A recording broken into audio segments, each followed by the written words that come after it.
The Ishimura has been quiet for weeks before anyone thinks to be afraid of the quiet.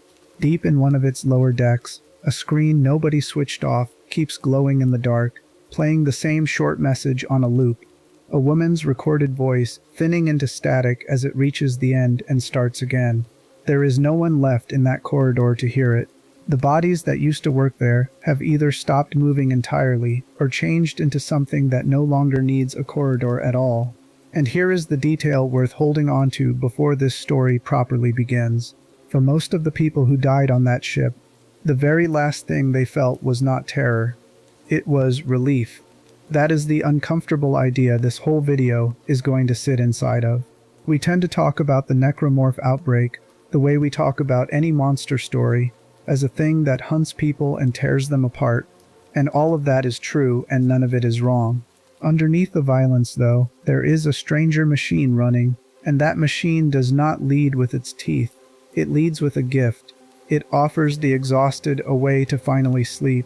It offers the grieving the faces of the people they have lost. It offers the frightened an ending to the fear.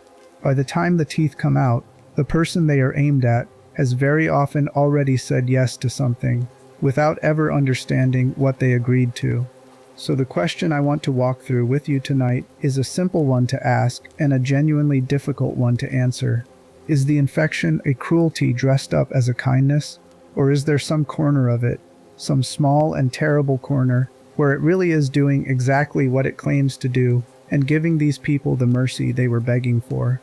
This is not going to be a plot summary of who dies in what order. What I want to do instead is take the outbreak apart as a piece of persuasion, look closely at what it whispers and what it delivers, and hold both of those against the way real human minds behave when they are frightened, sleepless, and grieving. By the end, you are going to understand why so many people in this universe walked toward the thing that killed them with something close to gratitude, and you are going to understand it through the same patterns that shape how real people surrender to comfortable lies when the truth becomes too heavy to carry. Before we start, if there is a game or a corner of lore you want pulled apart like this next, drop that in the comments. For now though, get comfortable. Turn the lights down if they are not down already. Settle in, and let us walk into the quiet part of the ship together, the part where the screaming has not started yet. Chapter 1. The Kindest Lie. Start with the thing almost nobody exposed to a marker gets to keep. Sleep, before the reanimated bodies, before the recombination, before any of the horror that gets put on the cover of the box. The very first symptom of marker exposure is insomnia. The people around the signal simply stop being able to rest. Their nights unravel. Days blur into each other with no clean break between them. And that detail, small and clinical as it sounds, turns out to be the foundation the entire nightmare is built on, because a mind that cannot sleep is a mind that will eventually agree to almost anything in exchange for the promise of quiet. Picture what that stretch actually looks like from the inside, on a mining colony or aboard a working vessel. In the weeks before anyone realizes what they are dealing with, a crew member lies in their bunk with the lights off and the exhaustion pressing down on them like a weight, and the sleep will not come. Not that night, not the next. The body keeps demanding rest that the brain refuses to deliver, and the gap between how tired they are and how awake they remain grows wider every single day. Anyone who has pushed through even 2 or 3 genuinely sleepless nights knows the specific flavor of that state, the way the edges of things start to smear, the way ordinary sounds take on meaning they do not have, the way your own thoughts stop feeling entirely like yours. Now stretch that out for weeks, across an entire population, with no escape from the source. Research into severe sleep deprivation has found that the human mind does not simply get tired and slow down. Past a certain point, it begins to come apart in specific, predictable ways. Attention fractures, emotions swing without warning, and crucially, the brain starts generating perceptions that are not there. Quiet hallucinations at first, a sense of a presence, a sound with no source, a shape at the edge of the room that dissolves when looked at directly. The colonists, losing their sleep, were not weak or foolish. They were being softened by a process that would break down the sanity of almost anyone subjected to it long enough, and the thing softening them understood exactly what a sleepless mind becomes. Here is where the persuasion begins, and here is where the word mercy first starts to feel less absurd than it should. Into that state of unbearable exhaustion, the signal introduces an idea, not violently, not as a command shouted into the skull. It arrives more like a suggestion that seems to come from inside the person's own thinking. The gentle notion that their waking life, their ordinary daily existence, does not actually matter very much, that all of this striving and worrying is a kind of noise, that there is a stillness available to them, a rest they have been denied, and that it is waiting just past the point where they stop holding on so tightly to being alive. To a rested, healthy mind, that suggestion is monstrous and easy to reject. To a mind that has not slept properly in 3 weeks, that has been drowning in its own fatigue with no shore in sight, that same suggestion can feel less like an intrusion and more like the first honest kindness anyone has offered in a very long time. The signal did not invent the longing for rest. That longing was already there, carved deeper every sleepless night. All the signal had to do was point at it and quietly imply that the door was unlocked. Think of it the way a con works on a desperate person. The most effective lie is never the one that contradicts what the victim wants. The most effective lie is the one that arrives wearing the exact shape of the thing they already ache for, so that believing it feels like relief rather than surrender. The marker signal is running that exact play on an industrial scale. It finds the deepest, most human want in each person it touches, and it presents itself as the answer to that want. For the sleepless, the offer is rest, and rest, to someone who has forgotten what it feels like, does not sound like death, it sounds like coming home. This is the first place we have to be careful, because it would be easy to stop here and decide the answer is obvious. The signal lies. It dresses death up as sleep to trick exhausted people into dying. Cruelty wearing a soft mask, case closed. Except the machine is more slippery than that, and the closer we look at what it actually delivers, the harder that clean verdict becomes to hold. Consider the strict biology of the infection for a moment, because it complicates the picture in a way most retellings skip right past. The necromorph pathogen does not take a living person and rebuild them while they are awake to feel it. The recombination, the violent reshaping of bone and tissue into something new, takes hold only once the host is already dead. Living flesh, for the most part, resists it. The transformation is a thing that happens to a corpse, which means that for the ordinary person surrendering to that whispered offer of rest, there is a genuine window, however briefly, where the promise is not technically a lie. Before the body becomes raw material for something else, the suffering does actually stop. The insomnia ends. The fear ends. The unbearable pressure of a mind at war with itself for weeks on end simply switches off. Sit with how disturbing that is. Part of what makes this infection so effective, and so hard to file neatly under simple villainy, is that the first thing it delivers is real. The relief is not imaginary. For a person who has been tortured by their own sleepless brain until they can no longer stand it, the arrival of nothing at all can register as the single most merciful event of their entire life. The horror does not begin in that instant of relief. The horror begins one moment later, when the body that finally found peace is repurposed into a thing that will spend the rest of its existence hunting down other people to offer the same peace to. That is the trap in its purest form. The infection tells the truth just long enough to be believed, and then it keeps the corpse. There is a real pattern here that reaches well beyond any story about aliens and mining ships, and it is worth naming plainly because it explains why this approach works on people who are neither stupid nor weak. When human beings are pushed past a certain threshold of suffering, whether by pain, exhaustion, grief, or hopelessness, the mind's relationship to survival begins to change. Continuing to endure stops feeling like the obvious choice and starts feeling like a burden. Studies of people in extreme, prolonged distress have found that the desire to simply stop, to have the ordeal be over by any means, can grow strong enough to override nearly every instinct that normally keeps a person fighting to live. That desire is not madness, It is the mind trying, in its own exhausted way, to end unbearable pain the only way it can still imagine. The signal did not create this vulnerability in people. It found a door that suffering itself had already built into the human mind, and it walked through, which brings us to the specific genius of how the offer is tailored, because rest is only the beginning of what it promises, and it is far from the most powerful lure in its arsenal.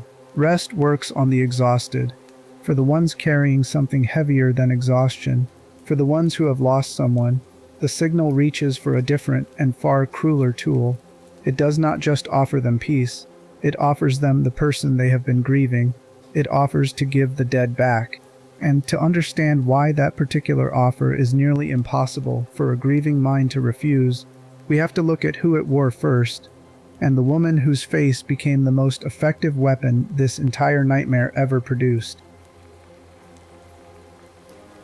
Chapter 2. A Signal Made of Grief.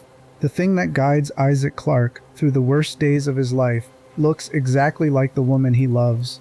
It speaks in her cadence, it appears when he is most alone and most afraid, and it points him toward the next thing he needs to do to survive. For a long stretch of that journey, she is the closest thing he has to comfort in a place that has run entirely out of it. There is only one problem with the comfort she offers, and it is the kind of problem that reframes everything around it. Nicole was already dead before Isaac ever set foot on that ship.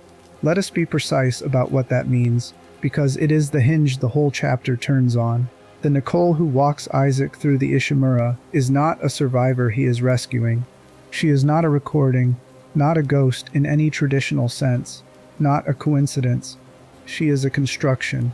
The signal reached into the grief Isaac was already carrying, found the shape of the person he most wanted to see, and built a version of her out of his own memories and his own longing, then sent that version out to lead him exactly where it needed him to go. The face that felt like the last safe thing in his world was, from the very beginning, the instrument of the thing trying to consume him. Understand how the hallucinations actually function, and you understand why this is so devastating. The visions the marker produces are not generic. They are not random monsters or abstract fears.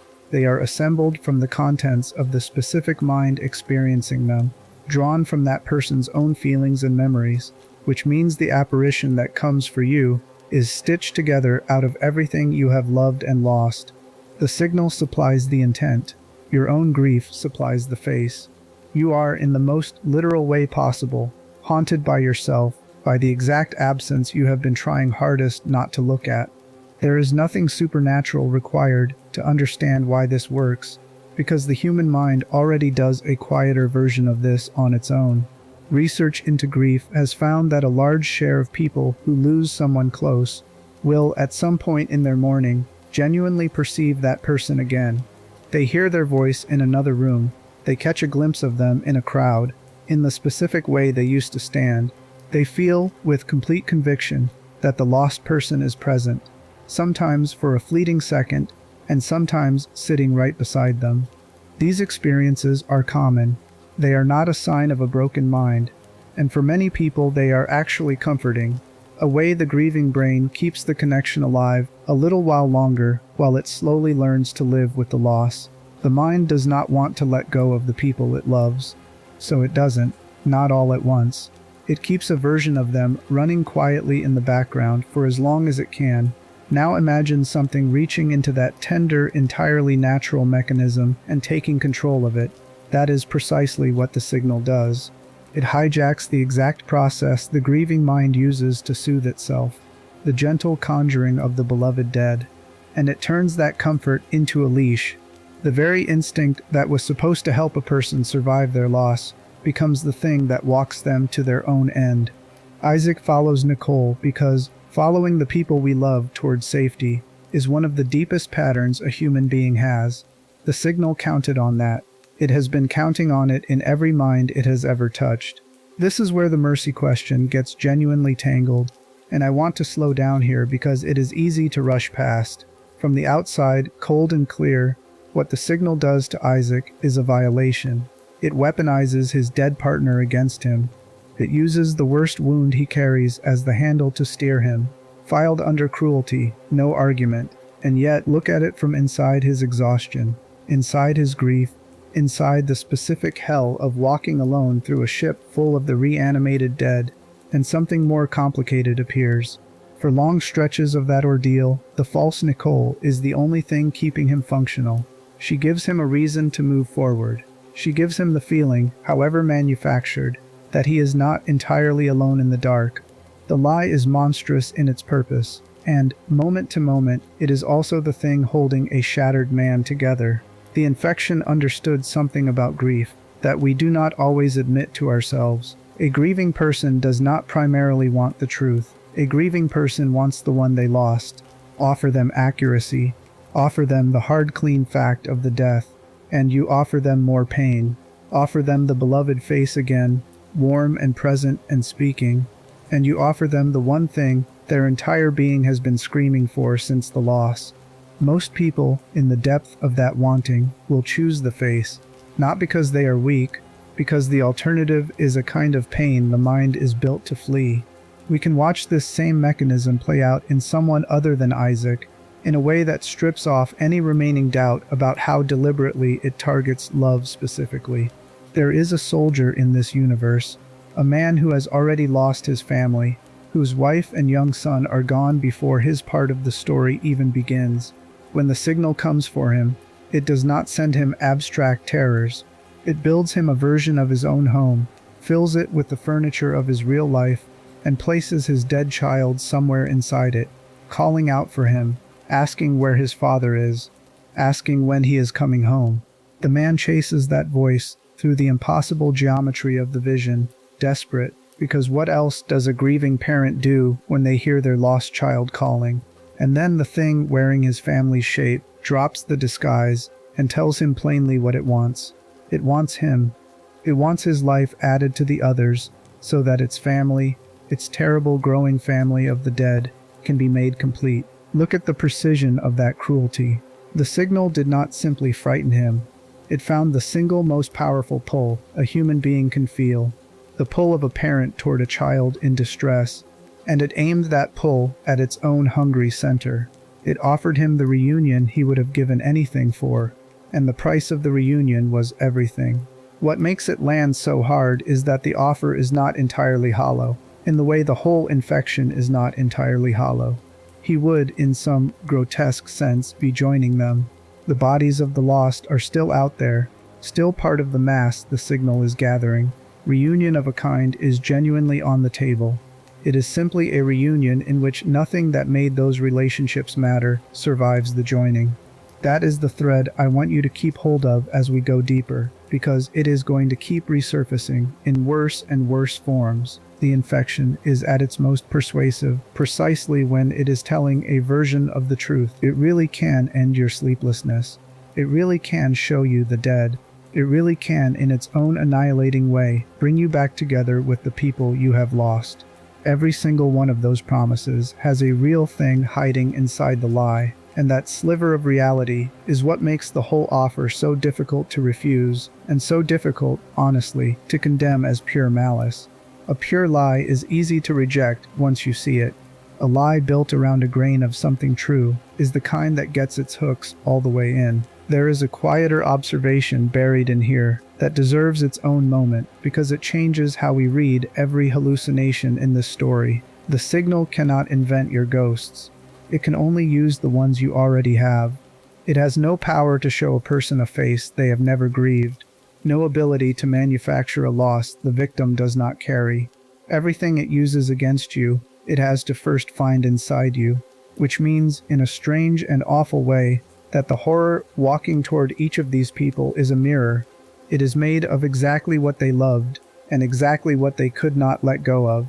The people with the deepest attachments, the ones who loved hardest and lost most, were handing the signal the sharpest possible weapons simply by having loved at all.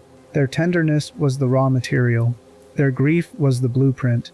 And that raises a question the story keeps circling, without ever quite letting us answer it comfortably. If the thing coming for you is built entirely out of your own love and your own loss, then when you finally surrender to it, what exactly are you surrendering to? something alien and outside of you, or the deepest and most human part of yourself, finally getting what it wanted in the only form it was ever going to be allowed to have it. The colonists and the crew were not only being attacked from without, they were being negotiated with from within, by a version of their own longing that the signal had learned to speak in. We have looked now at the two softest doors the infection uses, the promise of rest for the exhausted and the promise of reunion for the grieving, and we have seen that neither door is entirely a lie. That should be reassuring in some way, the idea that at least the offer contains something real. It is about to stop being reassuring, because so far we have only watched the signal work on individuals, one sleepless miner, one grieving engineer, one broken soldier at a time. What happens when a whole society decides, in advance and on purpose, to believe the offer? What happens when the lie stops being something whispered to people in the dark and becomes something they gather in daylight to celebrate? That is where this stops being a story about a haunted ship and becomes a story about a faith. And the faith is where the promise of mercy gets its most dangerous and most convincing form. That is where we are going next. Chapter 3. The Sleep You Cannot Refuse. Everything the infection eventually takes begins with the thing it takes first, and the thing it takes first is rest. We touched this already, but now we have to go all the way down into it, because insomnia is not simply the opening symptom on a list. Insomnia is the tool that does the earliest and most important work, the slow prying open of a mind before anything else is asked of it. To understand how ordinary people end up walking willingly toward their own end, you have to understand what happens to a human being when sleep is taken away from them for long enough, and you have to understand that the signal is in no particular hurry. Watch the pattern unfold on a colony in the weeks after a marker is unearthed. The first nights are merely difficult. A person lies awake longer than usual, blames the stress of the work, the strangeness of the place, and expects it to pass. It does not pass. The second week is worse than the first, and by the third the sleeplessness has stopped being an inconvenience and become a kind of siege. Every system in the body that depends on rest begins to falter at once. The person's temper frays over nothing. Their memory develops holes. Simple tasks they have done 1,000 times start to feel slippery and uncertain, as though the instructions keep sliding out of reach. Here is what makes this stage so dangerous and so useful to the thing orchestrating it. A brain deprived of sleep does not announce its own impairment, quite the opposite. Research into sleep loss has found that the more exhausted a person becomes, the worse they get at recognizing how compromised they actually are. Their judgment degrades precisely in step with their ability to notice that their judgment is degrading. So the colonist sliding toward catastrophe does not feel themselves sliding. They feel, if anything, that their strange new thoughts are perfectly reasonable, that the growing sense of dread hanging over everything is a rational response to real danger rather than a symptom of a mind running on empty. Exhaustion does not feel like exhaustion from the inside. It feels like clarity. That misplaced sense of clarity is the soil the next stage grows in. As the sleeplessness deepens, it drags the mood down with it, and what settles over the affected population is something that looks a great deal like severe depression. The world flattens. Things that used to matter stop mattering. The future, when they try to picture it, offers nothing worth reaching for. And into that gray, deadened state, the signal introduces its quiet central suggestion, the idea that their ordinary life, the whole exhausting business of being a person with a job and a body and a tomorrow, is not actually important, that it can be set down, that the striving was always pointless, and the only sensible thing left to do is stop. Consider how differently that idea lands depending on the state of the mind receiving it. To a rested person with their life intact, being told their existence is unimportant is an insult, or a threat, something to argue against. To a person who has not truly slept in a month, whose emotions have gone flat and gray, whose brain is quietly telling them that nothing has any weight anymore, that same idea does not feel like an attack. It feels like permission. It feels like someone finally saying out loud the thing the exhaustion has been implying for weeks, The signal is not fighting these people. It is agreeing with the darkest conclusion their own broken sleep has already led them toward, and agreement is far more persuasive than force. If you have stayed with me this far, this is the section where the shape of the whole thing starts to come clear, so hold on to this next idea. The infection does not need to overpower a healthy mind. It would probably struggle to. What it does instead is wait, and while it waits, it uses the most basic biological need a person has, as a slow solvent, dissolving their defenses one sleepless night at a time, until the mind that remains is soft enough to accept an offer it would have laughed at a month earlier. By the time the signal actually asks anything of these people, it is not speaking to who they were. It is speaking to who a month without sleep has whittled them down into. There is a real and well-documented reason this works, and it reaches far beyond any story. When a person is exhausted, frightened, and hopeless all at once, the mind's ordinary defenses against despair thin out. The thoughts that a healthy brain would swat away without effort start to feel heavy and true. Studies of people in prolonged states of extreme distress have found that the wish for it all to simply stop can grow into the loudest thing in the room, not because the person has stopped valuing their life and principle, but because the suffering has become larger than their capacity to keep enduring it. The mind, trying to protect itself, starts to treat an ending as the only available relief. The signal did not have to install this vulnerability. Suffering installs it in human beings on its own, and the signal simply learned where to find it. Watch how this plays out in the specific case of the people who are not killed outright, the ones who instead turn on themselves.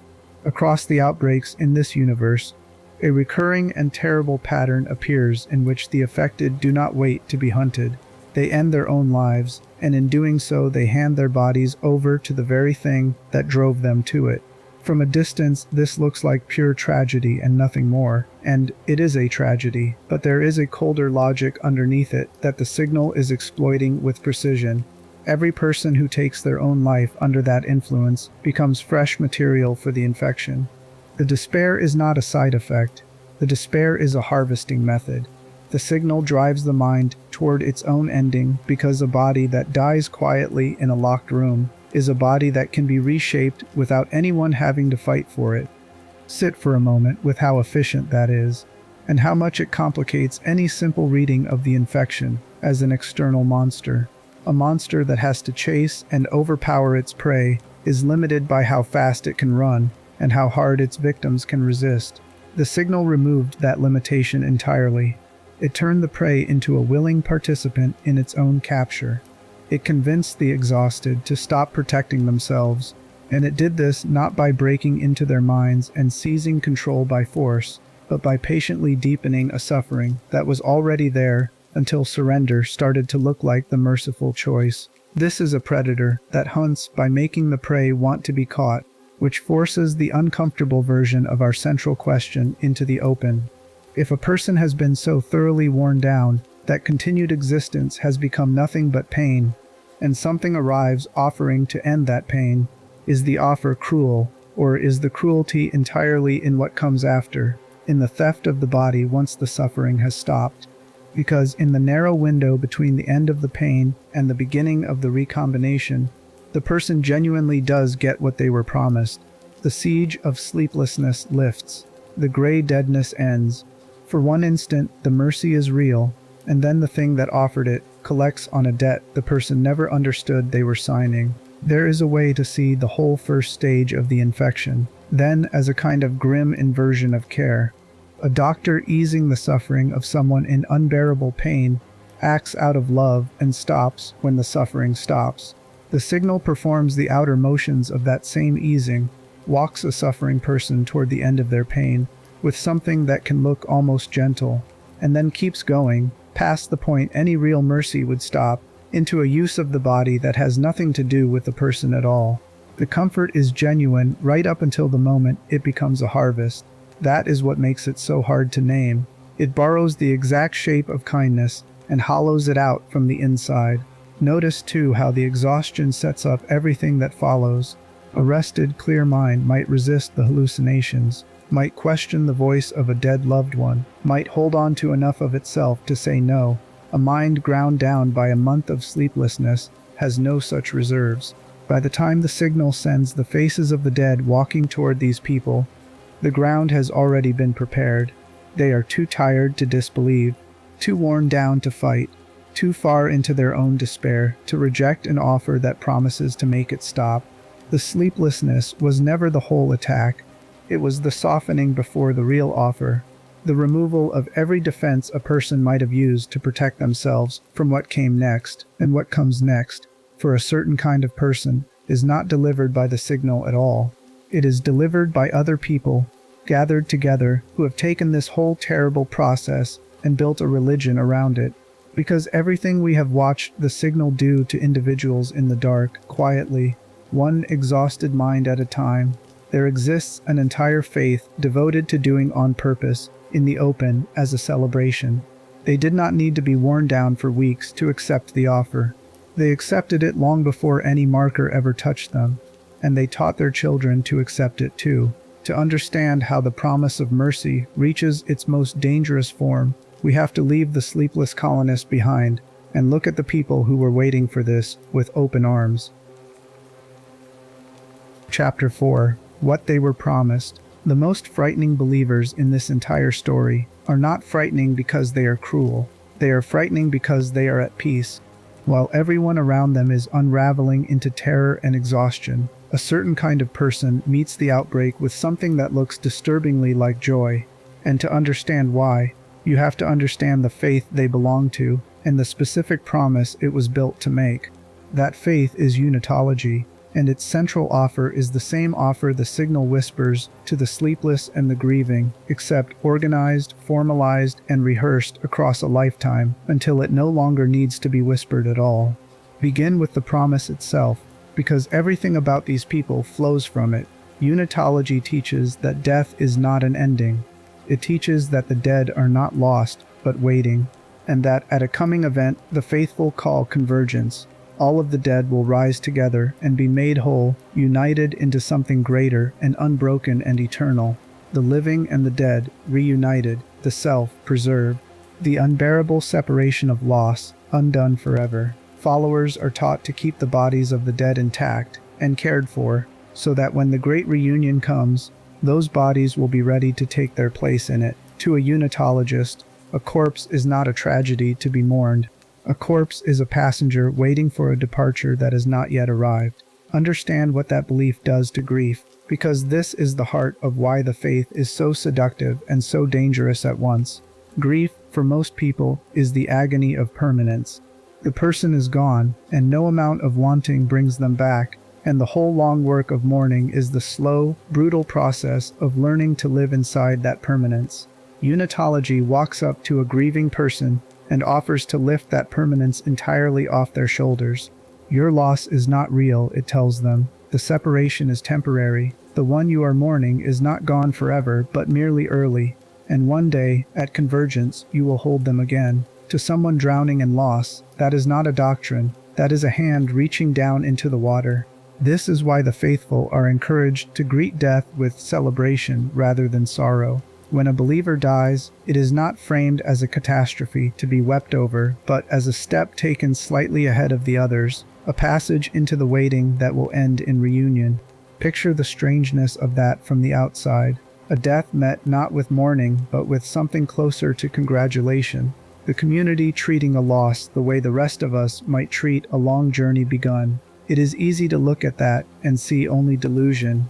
Look a little longer, though, and you see the appeal with uncomfortable clarity. These people have found a way to strip the worst part out of death. They have taken the one experience that breaks nearly every human being at some point in their life, the loss of someone they cannot live without, and they have declared it a misunderstanding. Of course the offer works. It answers the deepest fear a person has with the exact reassurance they most want to hear. There is a real pattern this rests on, and it is worth naming plainly because it explains why a promise like this can capture entire populations rather than just the occasional broken individual. Human beings are, as far as we can tell, the only creatures who spend their whole lives knowing they are going to die, and research into how the mind copes with that knowledge has found that a great deal of human culture, belief, and behavior can be understood as machinery built to manage the terror of it. The awareness of our own ending sits underneath more of our choices than we like to admit, and almost every society that has ever existed has produced some story that softens it, some promise that death is a door rather than a wall. Unitology is simply one more version of humanity's oldest comfort, the refusal to accept that gone means gone. What makes it different is not the promise is ancient. What makes it different is that in this universe, unlike ours, there really is a thing waiting out in the dark that will happily deliver a horrifying parody of exactly what was promised. That last point is where the faith stops being merely a comfort and becomes a delivery system, and it is the part that turns this from a story about belief into a story about being used. Because the ordinary believer, the one who keeps the bodies safe and celebrates the deaths and waits with genuine hope for the great reunion, does not know what convergence actually is. The truth of it, the real machinery underneath the beautiful promise, is kept hidden. Only those at the very top of the church understand what they are actually preparing humanity for, and they guard that understanding carefully, even from their own faithful, even as they steer the whole institution toward the event they have promised everyone will be paradise. The people in the pews are not partners in a conspiracy. They are its most devoted victims, working their entire lives to bring about a thing they have been told is salvation and never once shown for what it is. Hold both of those truths at the same time, because the tension between them is the whole engine of this chapter. On one side, a promise so kind that it lifts the fear of death off millions of people and lets them meet the worst thing in life with peace. On the other, a leadership that knows the promise is a lie in every way that matters and lets the faithful die for it anyway. The kindness the believers feel is completely real. The thing they are being kind toward will annihilate them. And the terrible efficiency of it is that their peace makes them useful.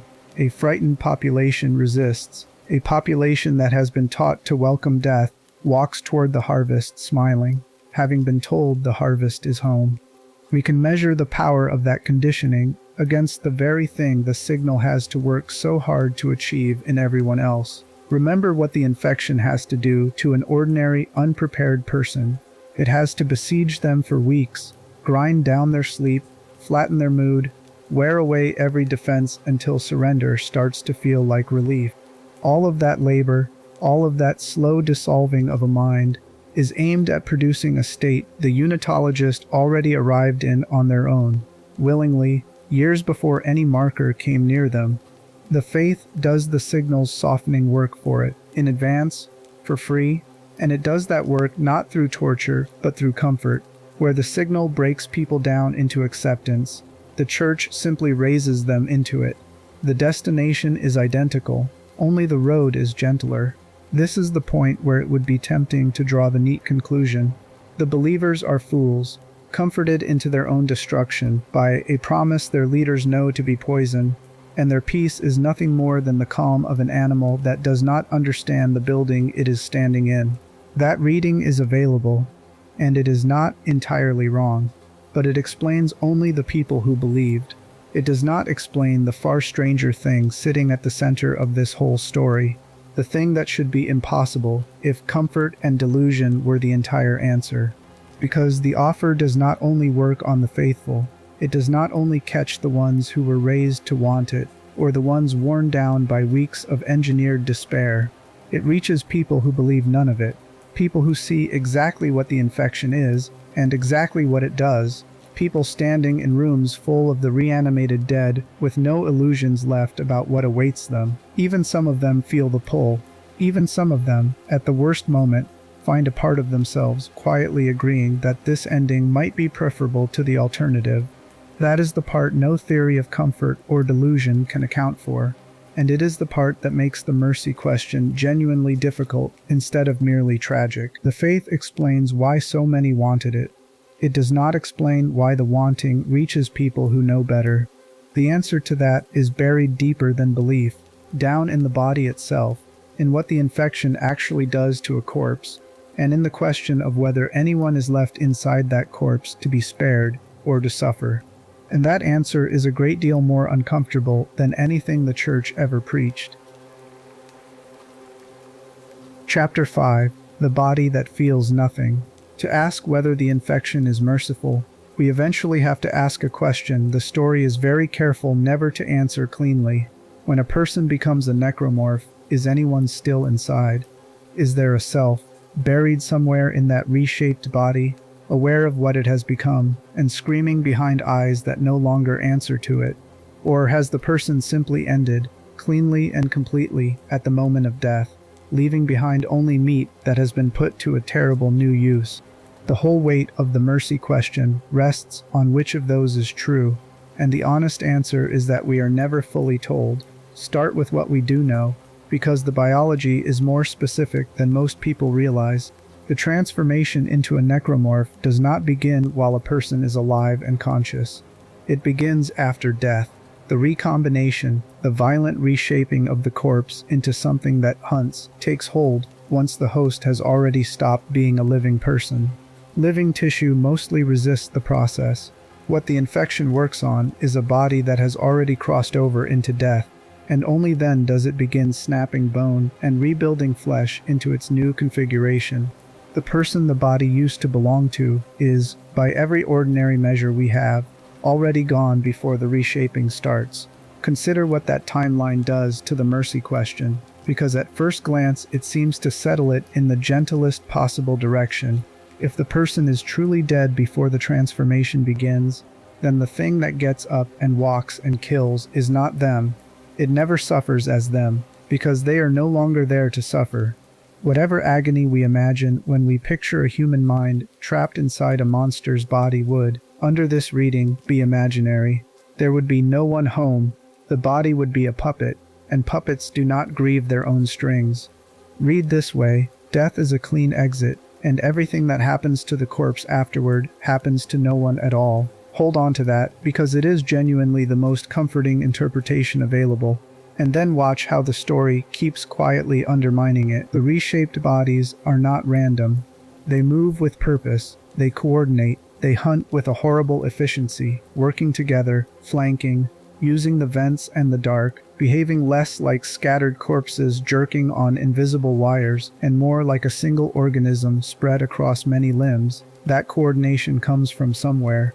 A larger creature, a nexus organism, sits at the center of each outbreak and reaches out to the smaller forms, taking the marker's signal and translating it into something like commands, aiming the whole rotting mass toward its single purpose of making more dead flesh.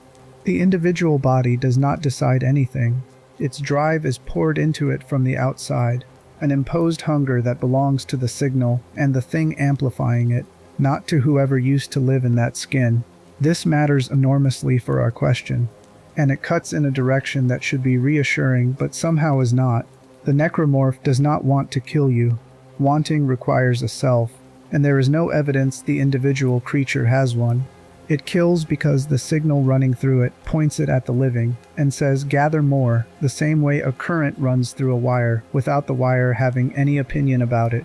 The person is not in there choosing violence. The person, as far as anything in the story shows us, is not in there at all. Their body has been conscripted into the service of a will that was never theirs. So the comforting reading survives, in a sense. The person did not become a monster. The person died, and a monster was built from what they left behind.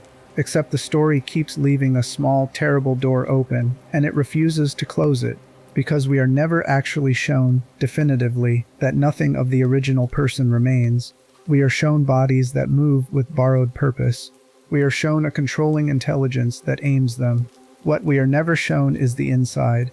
Whether some faint residue of the person lingers in the reshaped flesh, some dim flicker of awareness with no way to act and no way to be heard, is a question the story simply does not answer, and its silence is louder than any answer could be.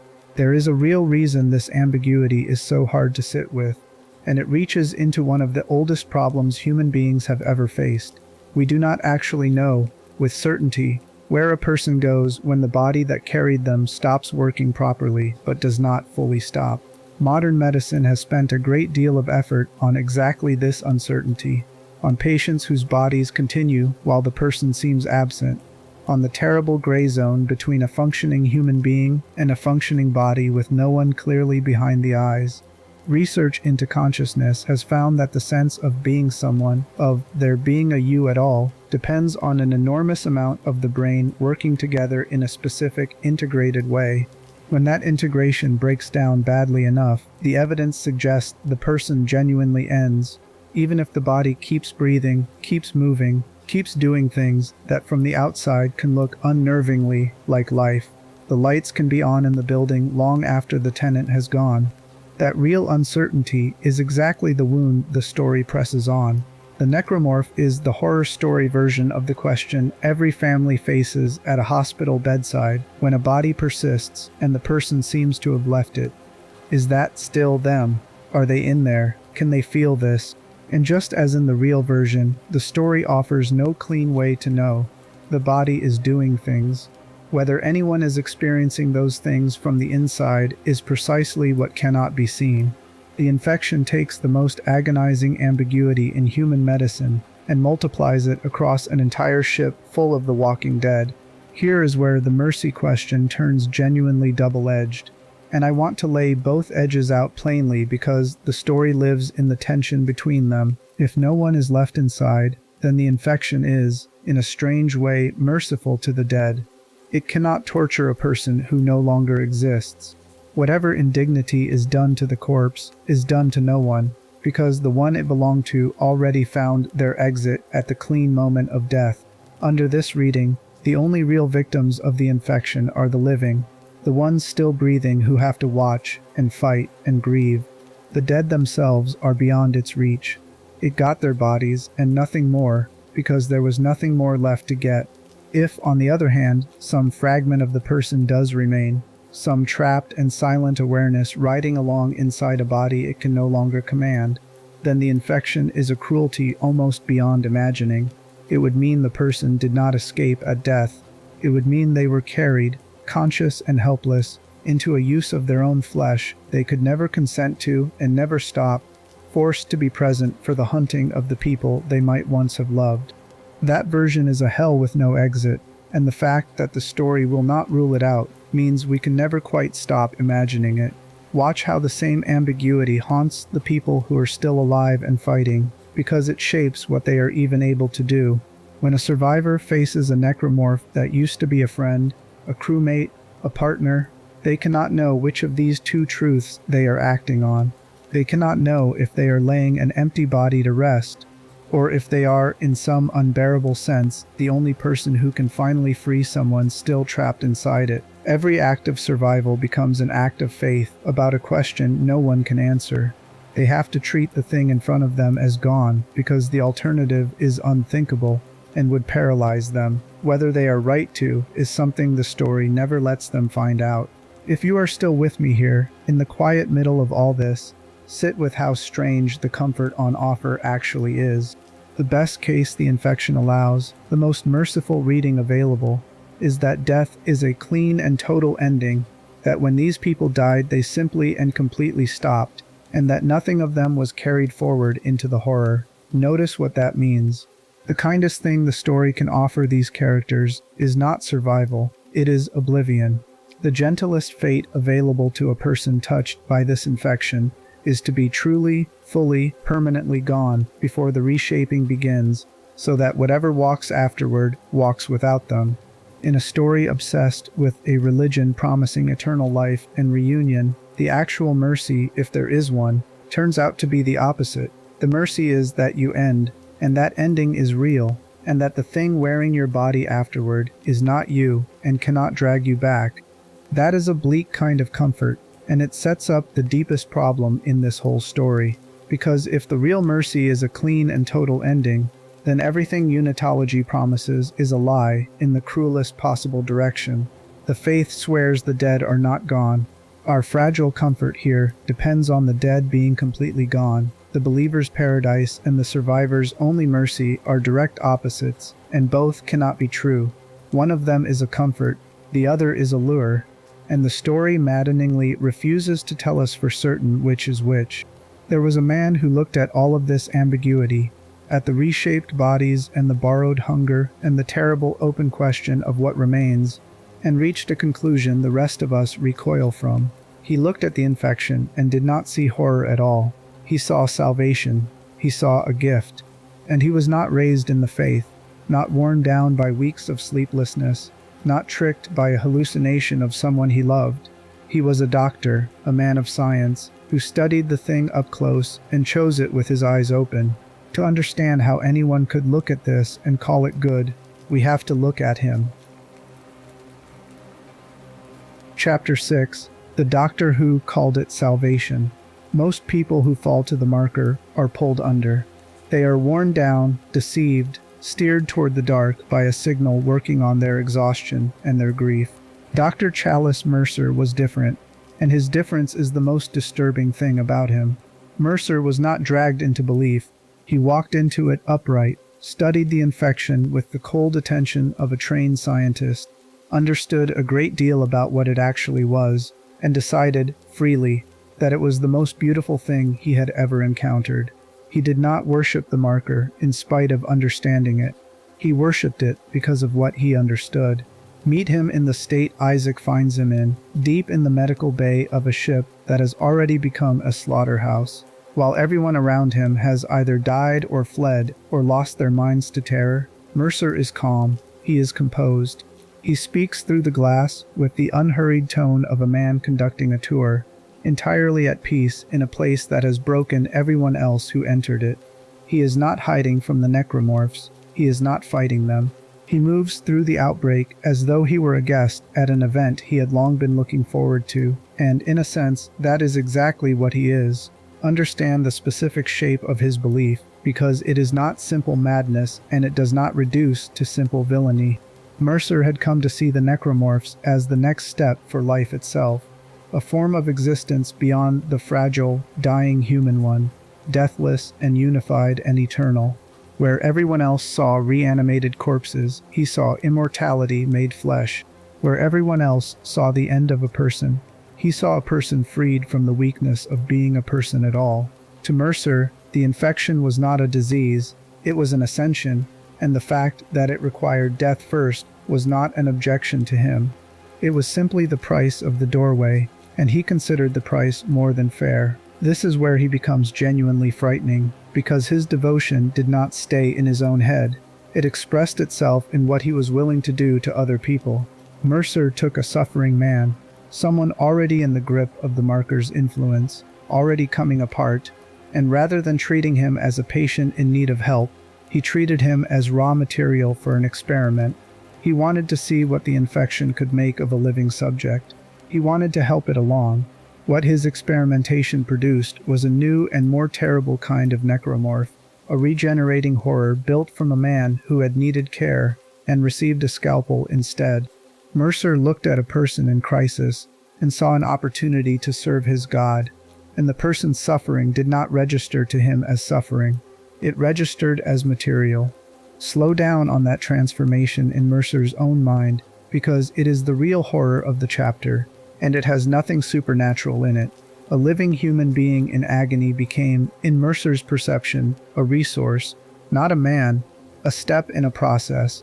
Once a person can be seen that way, once their pain stops reading as pain and starts reading as usefulness, almost anything becomes permissible, because the ordinary breaks that stop us from hurting each other only work when we recognize the other as someone who can be hurt. Mercer had switched that recognition off. The screaming subject in front of him was not a victim to him. It was an offering, and one does not feel guilt for making an offering to a God one believes in completely. There is a real and well-studied pattern underneath this, and it explains why Mercer is not a cartoon, but a recognizable kind of human failure.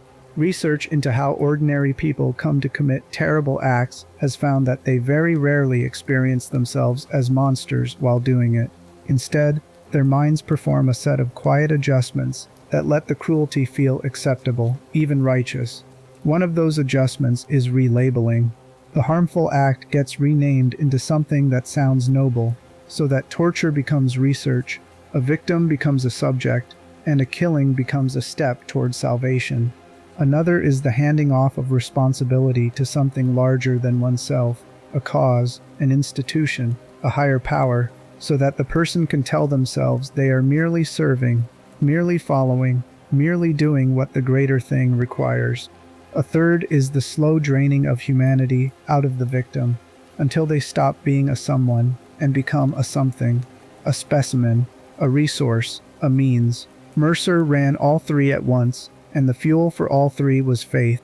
That last point is worth dwelling on, because Mercer's faith did something specific that made him more dangerous than an ordinary cruel man.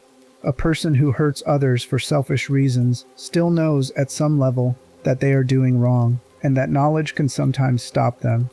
A person who hurts others in service of what they believe is divine feels no such break, because in their own mind they are not committing a cruelty at all. They are performing a sacrament. Mercer did not experience himself as a torturer.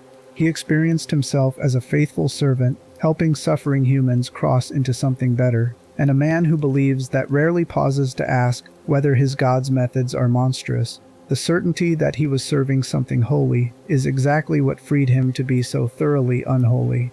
Bring this back to the question we have been circling, because Mercer is the sharpest possible test of it.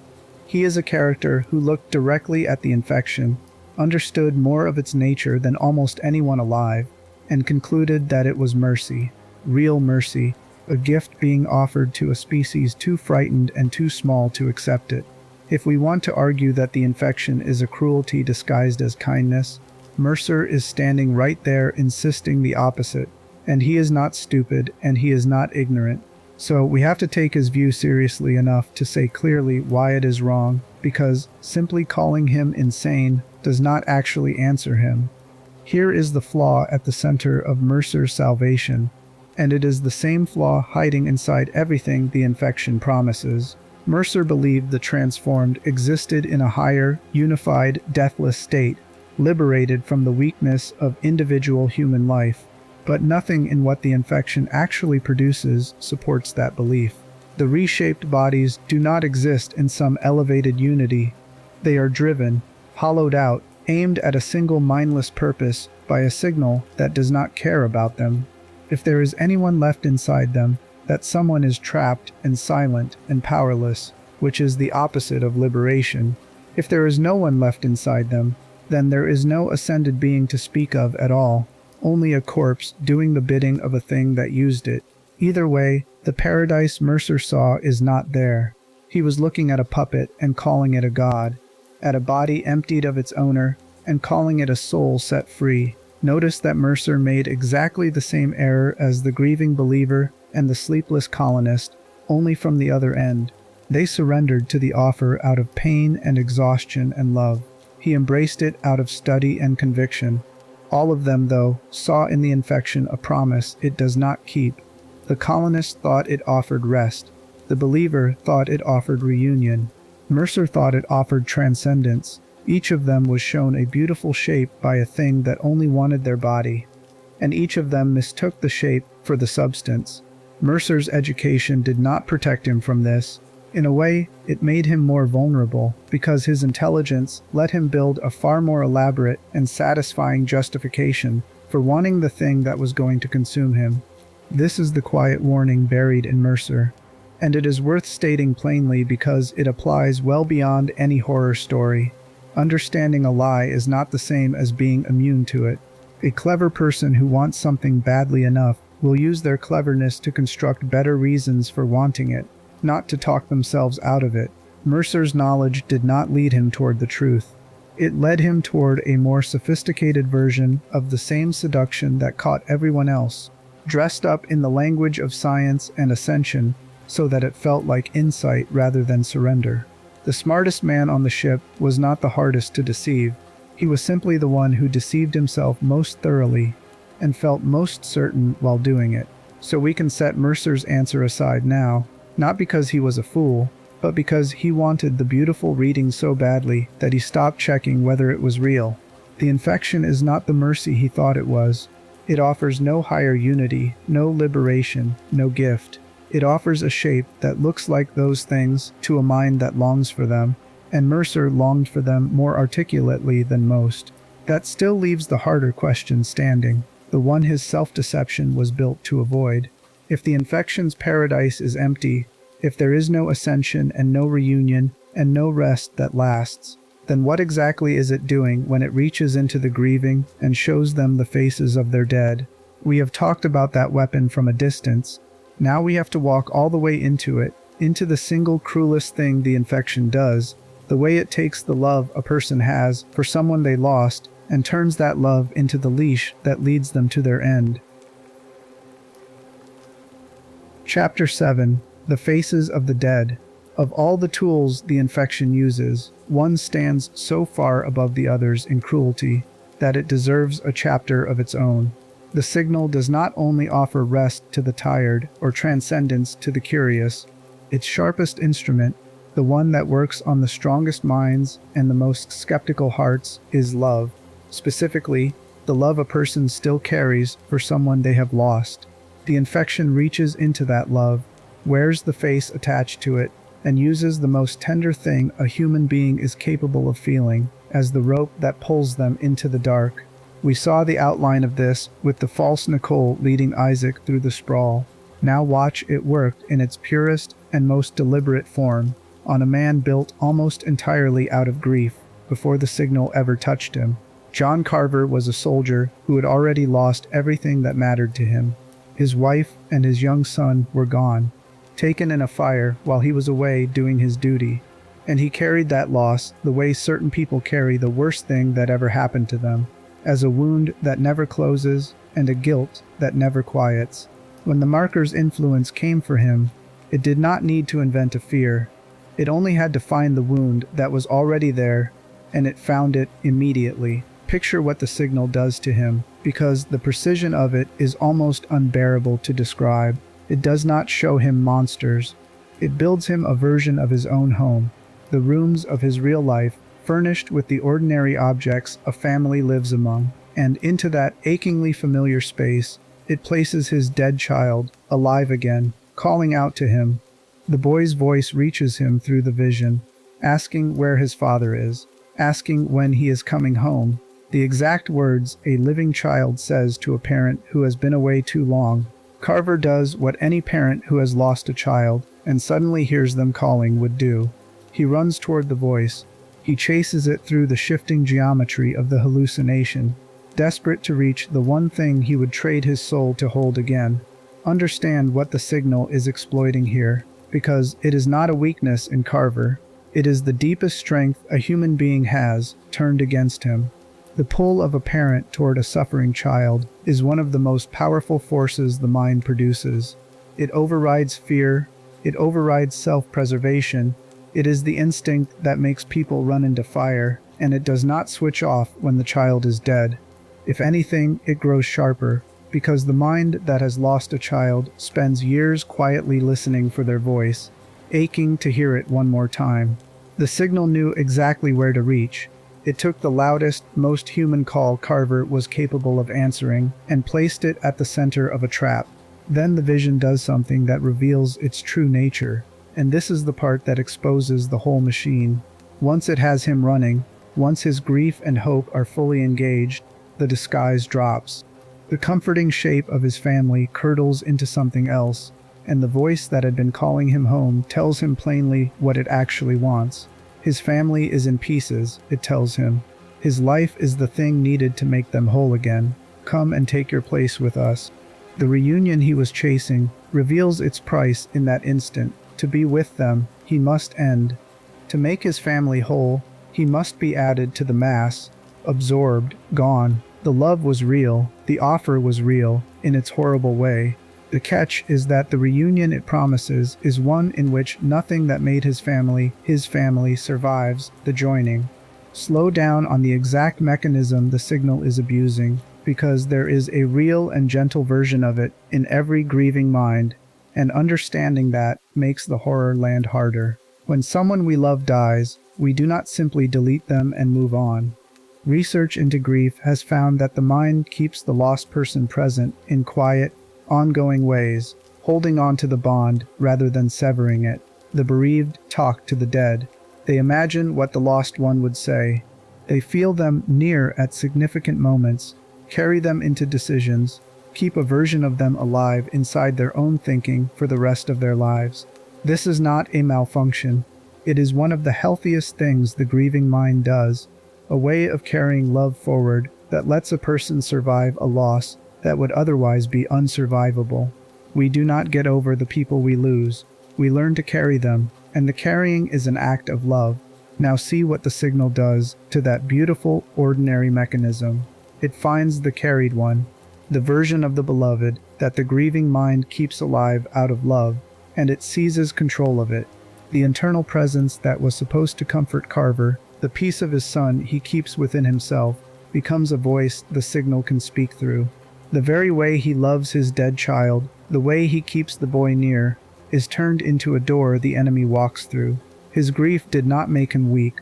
His grief made him a person still capable of love, and the signal treats that capacity as an exploit.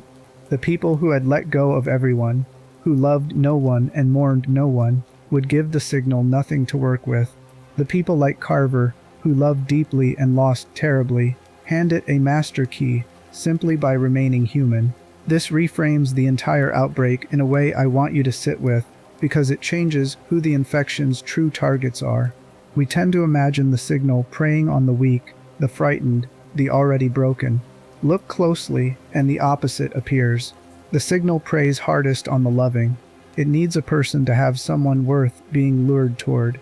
A man with no attachments, no losses, no one he aches to see again, is strangely resistant to its cruelest tool, because there is no beloved face for it to wear.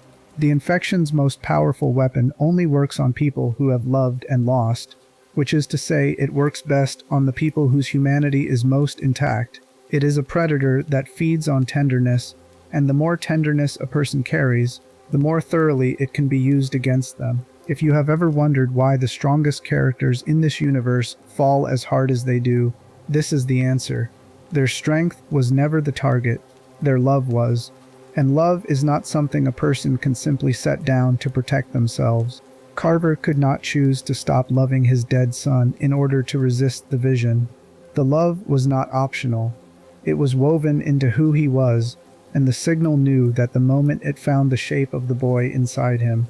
You cannot defend yourself against a weapon made out of the best part of you without ceasing to be yourself, and the signal is counting on the fact that almost no one is willing to do that. Here the mercy question takes on its darkest color yet, because we have to ask what the offer to Carver actually was. Strip away the horror for a moment and look at the bare shape of it. A grieving father, hollowed out by the loss of his family, carrying a guilt he cannot put down, is offered the chance to be with them again and to end the pain of their absence in the same stroke. Framed coldly, that is an offer of reunion and an offer of relief, the two things he wants most in the world, delivered together, to a man in his particular hell. That is not obviously a curse. Part of him wants it, part of him has wanted it since the day the fire took them. The signal did not have to manufacture his desire to be with his family.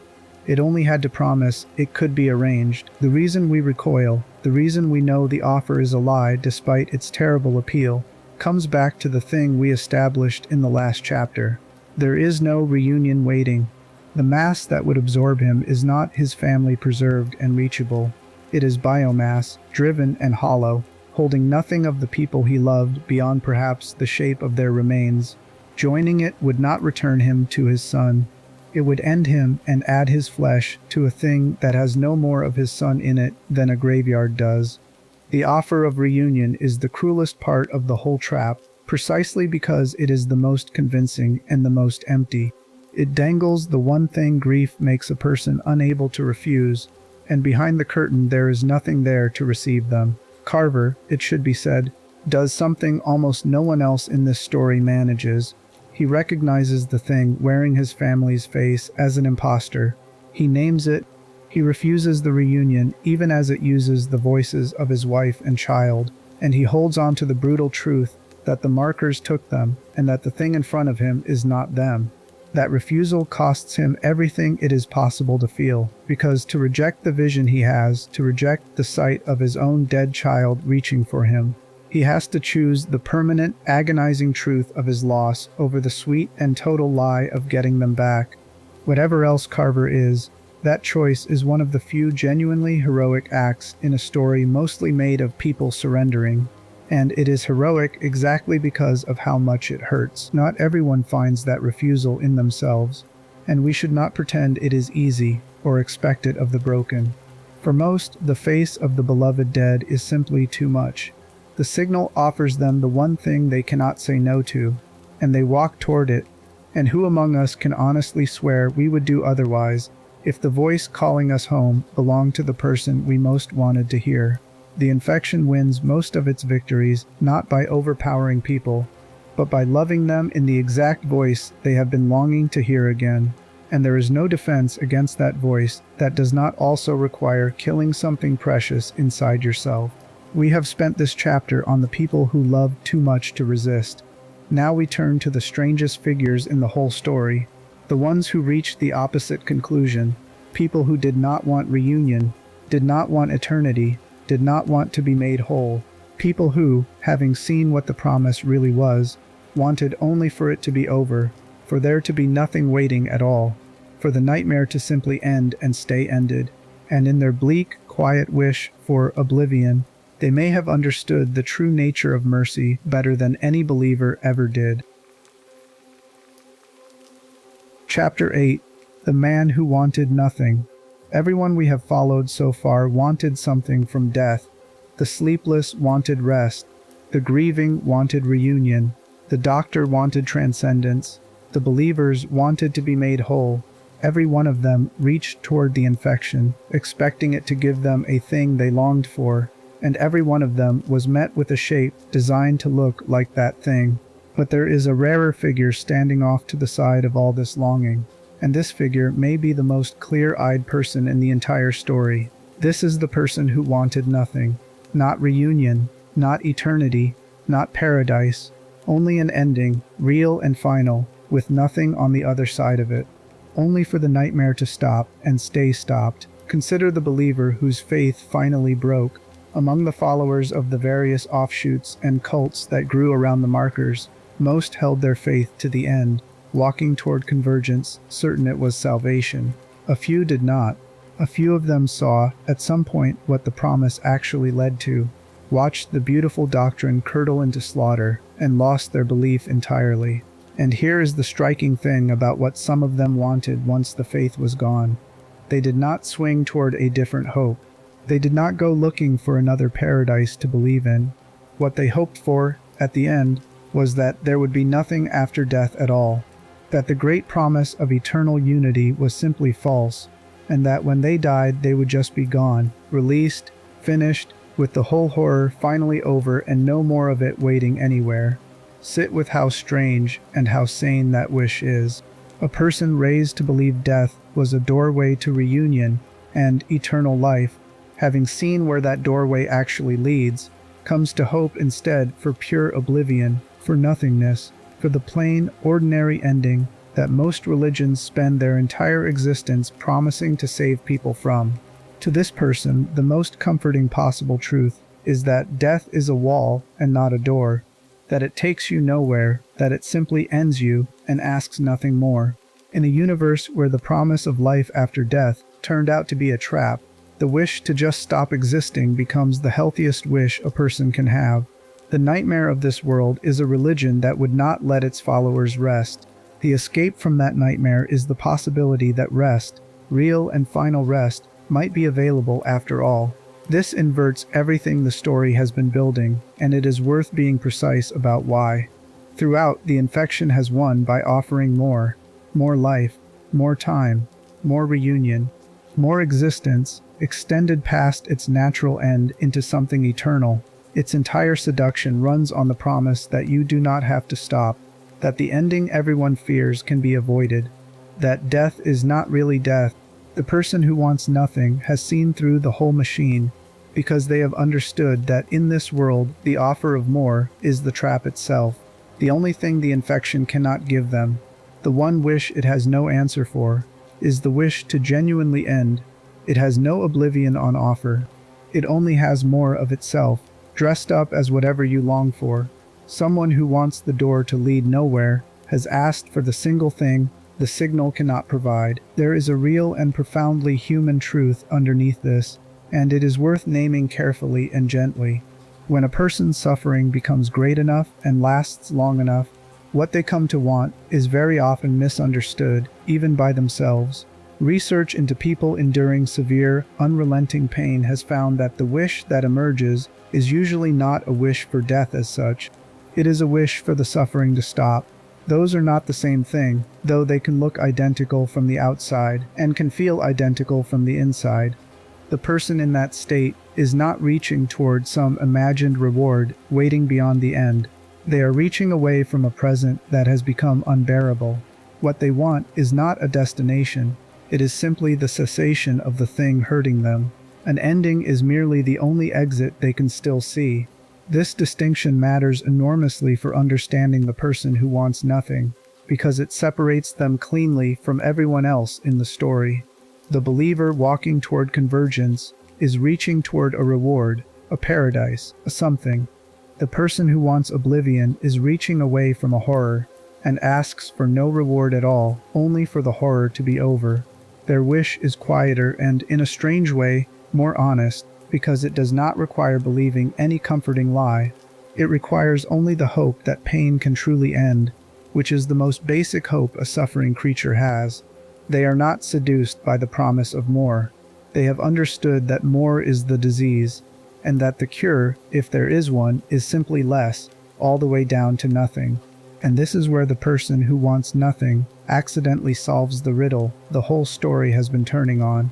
Remember the most merciful reading of the infection we could find, back when we looked at the reshaped bodies and asked whether anyone was left inside them. The kindest possibility, the only real mercy available, was that death is a clean and total ending, that when these people died they simply and completely stopped, and that nothing of them was dragged into the horror that followed. That mercy, notice, is exactly what the person who wants nothing is hoping for. They want the clean ending. They want the total stop. They want to be genuinely gone, beyond the reach of the signal and the mass and the endless hunger, and their wish, and the story's one real mercy turn out to be the very same thing. Which means the person who wanted nothing understood the nature of mercy in this universe more clearly than any of the faithful ever did. The believers thought mercy was eternal life. They thought the kind thing, the saving thing, was to never truly die, to be preserved and reunited and made whole forever. They had it precisely backward, in a world where a marker turns eternal existence into eternal enslavement. The merciful thing is not to go on forever. The merciful thing is to be allowed to end. Real mercy here is a locked door with nothing behind it. It is the guarantee that death is death, that gone means gone, that the exhausted and the grieving and the used will finally be permitted to stop and will not be dragged back for anything. The person who wanted nothing was not despairing. They were, in the truest sense available in this story, hoping. They were hoping for the only heaven this universe can honestly offer, which is oblivion. And oblivion here is not a horror, it is a rescue. Let this reframe the sleepless colonists and the grieving crew one more time, because it changes how we read their surrender. When those worn-down people accepted the offer of rest, part of what they were reaching for was real. They did want the pain to stop. They did want the siege in their own heads to end. If the infection had simply given them that, a true and final rest with nothing on the other side, it would have been, for them, a genuine mercy. The same mercy the person who wants nothing prays for. The tragedy is not that they wanted an ending. The tragedy is that the thing offering it had no ending to give. It offered rest and delivered conscription. It offered an exit and delivered a longer hallway. The wish underneath their surrender was reasonable and human and almost holy. The thing that answered the wish was a liar. So we arrive at a strange and quiet place in the middle of all this horror. The most merciful outcome the infection could produce is the one it is least capable of producing, an honest ending. And the wisest person in the story is the one who wanted exactly that and refused every glittering alternative the signal held out. Everyone who reached for more was deceived. The one who reached for nothing understood the game. In a universe built on the promise that death is not the end, the deepest wisdom and the only real peace belong to the person hoping, against everything they were taught, that this time the end will actually be the end. There is one more form the infection's false mercy takes, and it is the most seductive of all, because it does not require any lie about the afterlife at all. It is the promise not of eternity, but of a cure. The promise to make the suffering stop right now, in this life, by the only method the infection knows. And to understand why that promise is the most dangerous one yet, we have to look at the moment the story comes closest to admitting that ending a life can, under the right agony, look almost exactly like an act of love. That is where we go next. Chapter 9: A Cure That Ends the Suffering. There is a bitter joke buried in the very name of this whole phenomenon, and almost no one notices it. The zone of stillness that forms around an active marker, the pocket of space the reshaped bodies cannot enter, is called a dead space. The one place on a haunted ship where the infection cannot reach you is the region immediately around the very object causing the infection. Safety and the source of the horror occupy the same few meters, and that small irony opens onto the largest and most uncomfortable idea in this entire story. The possibility that ending a life, under the right unbearable conditions, can wear the exact face of an act of love. To walk into this carefully, return to the woman whose recorded voice loops in the dark at the start of everything. Nicole Brennan was a doctor, and not the cold kind. Her entire professional life was built around healing people and protecting them. Before the Ishimura, her work involved helping people who had lost loved ones cope with grief and trauma, tending to the psychological wounds that loss carved into ordinary human beings. She understood, better than almost anyone aboard that ship, exactly how dangerous the promise of the markers was, because she had spent years cleaning up the wreckage that promise left in ordinary human beings. When the outbreak came, she was perhaps the single person best equipped to see it clearly for what it was. Watch what happens to a healer trapped inside a disaster she cannot heal. As the outbreak spread through the Ishimura, Nicole did what a doctor does. She tried to save people. She worked to help the injured, to shelter survivors, to find some way to halt the thing tearing through the crew. And one by one she failed, not through any weakness of hers, but because there was no remedy to find. The dead kept rising, the supplies ran down. The survivors she fought to protect died anyway, and the circle of the living kept shrinking around her until she was alone in the medical bay, with the growing certainty that there was nothing left to be done and no one left to do it for. A healer with no one she could still heal is a specific kind of hell, and she was living in it. Understand the situation she was actually facing at the end, stripped of all comfort. She was trapped, isolated, out of options, surrounded by the reshaped dead, with no rescue coming and no cure to be found. She knew what happened to the bodies of those who died in that place. She knew the infection took the corpse and made it into a thing that hunts, and she made a choice. Rather than wait to be taken and reshaped into one of the creatures she had watched kill everyone she tried to save, she ended her own life on her own terms. She took the one decision the infection could not make for her, and in doing so she denied it the thing it wanted, which was her body, offered up in fear and turned into another weapon. Sit with the terrible logic of that choice, because it is where the mercy question stops being abstract. In the world Nicole was trapped in, ending her own life was arguably the most control she had left over what happened to her. The infection's entire method depends on taking people, on collecting their fear and their bodies and converting them. By choosing her own ending, Nicole refused to be collected in the way it intended. She met her death as a decision, rather than as something done to her. Whether that was a tragedy, a defiance, or a mercy she granted herself, is a question the story leaves deliberately raw, and all three readings are true at once. There is a real and ancient human question underneath this, and it deserves to be handled with care, rather than treated as a puzzle.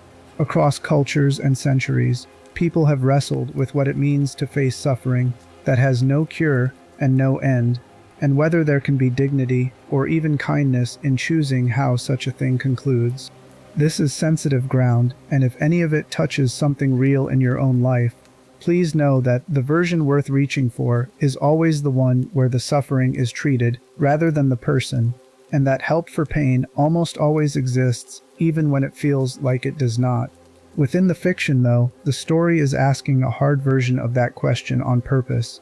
It places a good and compassionate person in a situation with no exit, no remedy, and no future, and it forces us to ask what mercy even means when every option is a form of loss. Notice how Nicole's choice rhymes with the figure from the last chapter, the person who wanted nothing. Nicole was a woman who understood the marker's false promise more clearly than the believers ever could. She knew there was no reunion waiting, no paradise, no eternal unity, because she had spent years helping people recover from believing exactly that. So when she chose her ending, she was not reaching for the infection's counterfeit heaven. She was reaching for the real thing the counterfeit was designed to imitate, an actual end to actual suffering, on terms that were hers. She wanted the door to lead nowhere, and she chose it herself rather than let the signal drag her through a door that only pretended to.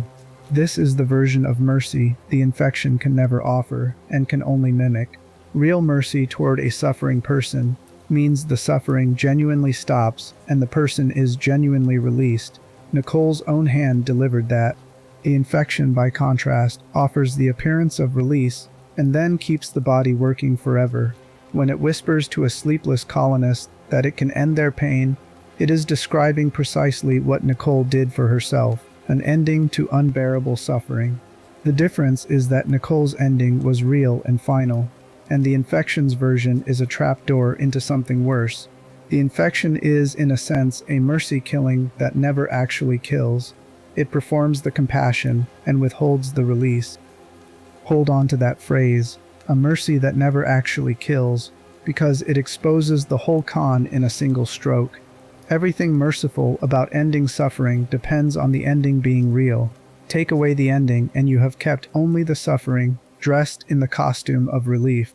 The infection strips the mercy out of mercy and leaves the corpse holding the promise. It offers people the thing Nicole chose and then breaks that offer at the last possible moment, after the person has already stepped through, when it is far too late to take the choice back.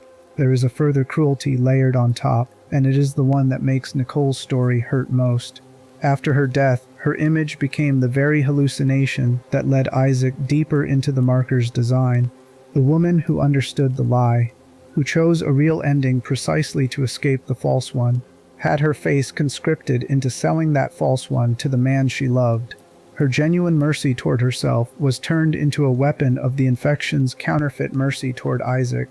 She got out, in whatever grim sense getting out is possible here, and then the signal wore her getting out like a mask. Even a clean ending was not safe from being used, because the signal does not need the person, only the shape they leave behind in the minds that love them. If you have made it this far into the night with me, here is the quiet thing worth carrying out of this chapter. The story is not endorsing anyone's death, and it is not romantic about it. What it is doing is drawing the sharpest possible line between two things that can look identical from a distance and are opposite at the core.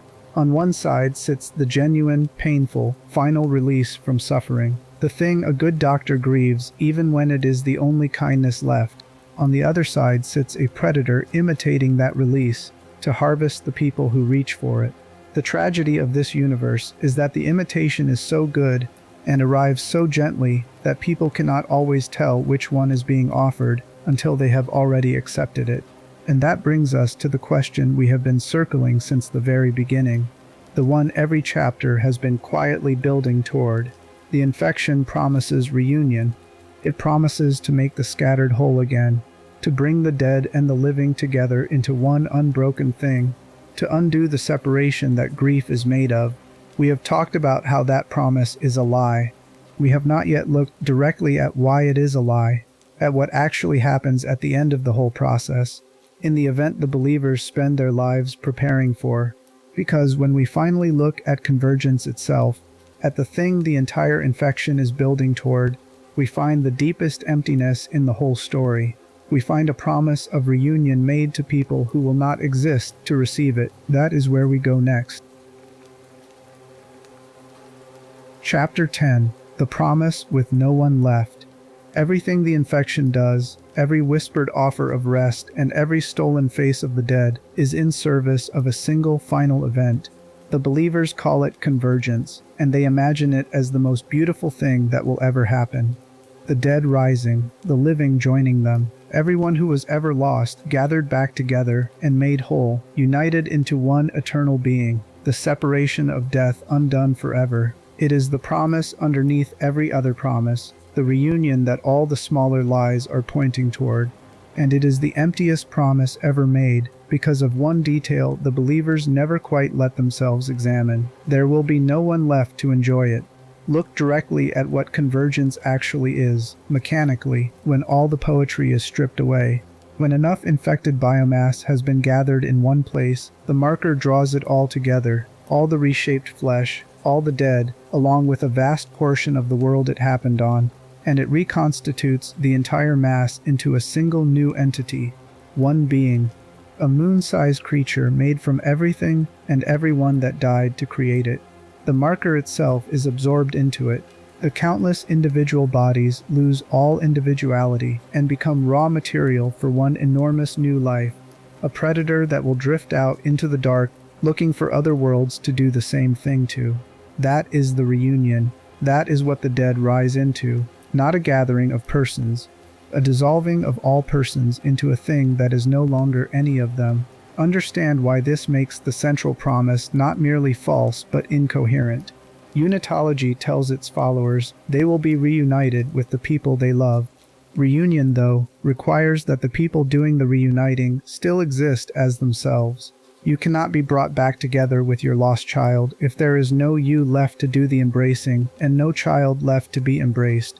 Convergence does not preserve the people it gathers. It ends them completely and grinds what remains into the substance of something else. The husband looking for his wife in that mass will not find her because she is not in there in any sense that matters, and neither, a moment later, is he. Two absences do not add up to a reunion. They add up to a larger absence wearing the shape of a moon. This is the flaw hiding inside every offer the infection has ever made, finally shown in full. Rest for the sleepless is only mercy if the sleeper still exists to feel rested. Reunion for the grieving is only comfort if the grieving person survives to be comforted. The infection's entire seduction rests on an assumption it never states and never keeps, the assumption that some version of you comes out the other side. Every promise it makes is a promise made to a future person who will not be there. It is like signing a contract that pays out only after you have ceased to exist, to a beneficiary who is also you, who also no longer exists. The reward is real in the sense that something happens. It is empty in the sense that no one is left to receive it. There is a genuine and very old question underneath this, one that thinkers have turned over for as long as people have thought carefully about anything. What actually makes you you? What is the thing that would have to survive for it to be true that you continued rather than simply ended?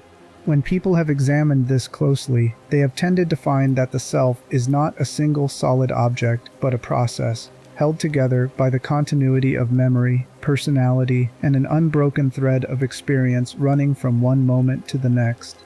Take away that continuity, scatter the memory, dissolve the personality, end the thread, and there is no hidden core left over that counts as the real you persisting somewhere.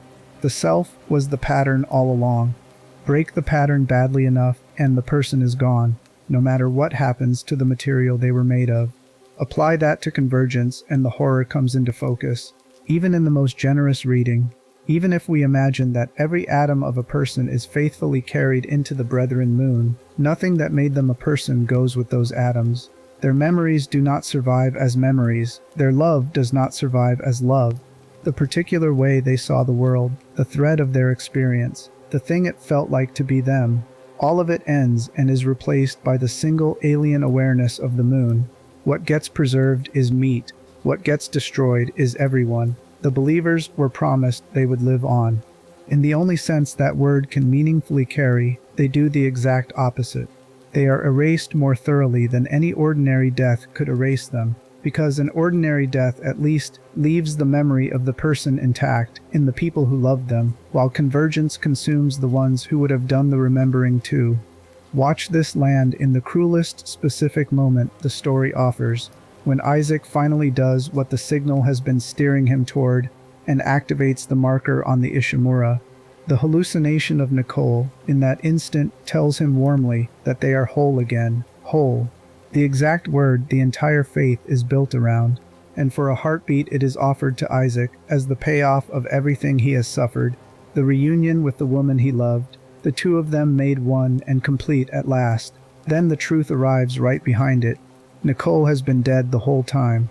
There is no reunion because there is no Nicole, only a shape the signal built out of Isaac's grief to walk him to this exact spot. The promise of wholeness was the bait, and the moment it appears to be fulfilled is the same moment it is revealed to be nothing. That is convergence in miniature, the whole cosmic event compressed into one man being told he is whole again by a dead woman who was never there. This is why the person who wanted nothing, from a few chapters back, turns out to have been the only one who understood the real stakes. The believers feared oblivion and reached for eternal unity to escape it. But eternal unity, here, is the more complete oblivion. To simply die is to end while the world and the people in it continue, carrying some trace of you forward. To be taken by convergence is to end and to take everyone who might have carried you with you, folding the rememberer and the remembered alike into a thing that remembers nothing. The person hoping for a clean, ordinary ending was hoping for the lesser erasure. The believers, chasing the promise of never ending, were walking toward the greater one and thanking the thing that offered it. Let me put the whole grim architecture in the plainest words I can, because this is the load-bearing beam of everything we have been building. The infection is a machine for turning people into a single monster, and every merciful thing it appears to offer is a technique for getting them to cooperate with their own deletion. It offers rest because rest gets the exhausted to stop resisting. It offers the faces of the dead because love gets the grieving to walk forward. It offers transcendence because pride gets the clever to volunteer. It offers reunion because reunion is the one thing no grieving person can refuse. Each offer is calibrated to a different human longing, and every single one of them is a lie in the same specific way. Promising a future to a person the process is designed to destroy. There is no version of the promise that survives contact with what actually happens. The reunion is a room with no one in it, so we can finally give a firm answer to one half of our question. Is the infection merciful to the ones it takes? On the evidence of what convergence actually does? No. It is the opposite of merciful, because it does not merely end people, which might at least be clean. It annihilates the very possibility of the mercy it advertises, by ensuring that no one remains to be shown any kindness at all. A mercy requires a recipient. The infection's grand design is a mercy with the recipient carefully, deliberately removed, so that all the tenderness in its promises falls forever on no one. And yet we are not quite finished, because a harder question is still standing, and it is the one that has been waiting behind all the others. We have established what the infection does to the individual people it deceives. We have not yet zoomed all the way out to the thing running the whole operation, the intelligence at the top of the chain. The reason any of this exists at all, because the infection is not a random cruelty or a disease with no author. It is the reproductive cycle of something vast, something that has been doing this to world after world. And once you see it clearly, the question of mercy changes shape entirely. The moon was never coming to save anyone. It was coming to be born. That is where we go next. Chapter 11. The moon was never coming to save you. We have spent this entire night looking at the infection from the inside, from the point of view of the people it deceives, the sleepless and the grieving and the faithful and the doctor who called it holy. To finish, we have to climb all the way out of the human scale and look at the thing from the top, at the intelligence the whole operation actually serves, because until you see what sits at the summit of this pyramid, The question of mercy cannot be answered honestly. And when you do finally see it, the question changes into something stranger and colder than it was when we started. The thing at the top was never being cruel to these people. It was never being kind to them either. It was simply doing the one thing it exists to do, which is make more of itself. Follow the whole chain upward, one link at a time, because the shape of it is the entire point. A marker is seeded onto a world. Its signal drives the living toward madness and toward their own ends, producing corpses. Those corpses are reshaped into necromorphs that gather more corpses. When enough dead flesh has been collected, convergence pulls it all together into a brethren moon, a vast cosmic creature born from the accumulated dead of a whole world. And that moon, once awakened, does the thing that reveals what all of this was always for. It reaches out across the emptiness of space, using the same kind of signal that started everything, and it begins working on other worlds, other species, guiding new minds to build new markers so the entire cycle can begin again somewhere else. The moons are connected to one another across the universe, a network of these things, quietly steering intelligent life everywhere they can reach, toward worshipping the very objects that will consume them. Understand what that makes the whole infection, in plain terms. It is a reproductive cycle. Everything we have been calling horror, the madness and the dying and the reshaping and the reunion that isn't, is the process by which one of these creatures makes another one. The marker is not a weapon in the ordinary sense, and it is not a disease in the ordinary sense. It is a seed. A world of intelligent, feeling, grieving people is simply the soil that seed grows in, and the grief and the love and the exhaustion the signal exploits so precisely are just the particular chemistry of that soil, the local conditions the seed has learned to use. Humanity, in the eyes of the thing at the top, is not a victim or an enemy or a congregation. Humanity is fertile ground. This is where the mercy question turns inside out. So hold on through this next idea because it reframes everything. A cruelty requires an intention to harm. A mercy requires an intention to spare. Both are moral acts, and both need someone who cares, in some direction, about the being on the other end. The brethren moon does not care about the people it consumes in either direction. It is not sitting in the dark hating humanity, and it is not sitting in the dark loving humanity and offering it salvation. It is doing what a growing thing does. When we ask whether the infection is merciful, we have been quietly assuming there is someone up there making a choice about how to treat us. There isn't. There is only a process, vast and patient and utterly indifferent, that has evolved or been built to turn feeling creatures into more of itself, and that treats their deepest longings as nothing more than the levers that make the machine run. There is a real pattern in the natural world that makes this horribly easy to understand, and it strips away the last of the supernatural mystery. In nature, research has found countless predators and parasites that survive by offering their prey exactly what the prey wants, wearing a lure shaped like food, or safety, or a mate, or a place to lay eggs. A deep-sea fish dangles a glowing light that smaller creatures swim toward, thinking they have found something warm in the cold dark, and they are eaten by the thing the light is attached to. A certain bird lays its egg in another bird's nest, and the host bird exhausts itself, feeding a chick that is not its own and will crowd its real children out, because the intruder triggers exactly the instincts a parent is built to obey. In none of these cases does the predator feel anything about the deception. The glowing light has no opinion of the fish it draws in. The lure is not cruel. It is simply effective, shaped by a long process into the most persuasive possible version of the thing its prey cannot resist. The marker signal is that same lure, scaled up to the size of a species and aimed at the deepest instincts a conscious mind has, where the fish in the dark cannot resist the promise of warmth. A human being cannot resist the promise of seeing their dead again, or the promise of rest after unbearable exhaustion, or the promise that death is not the end. The signal did not invent these longings any more than the glowing lure invented hunger.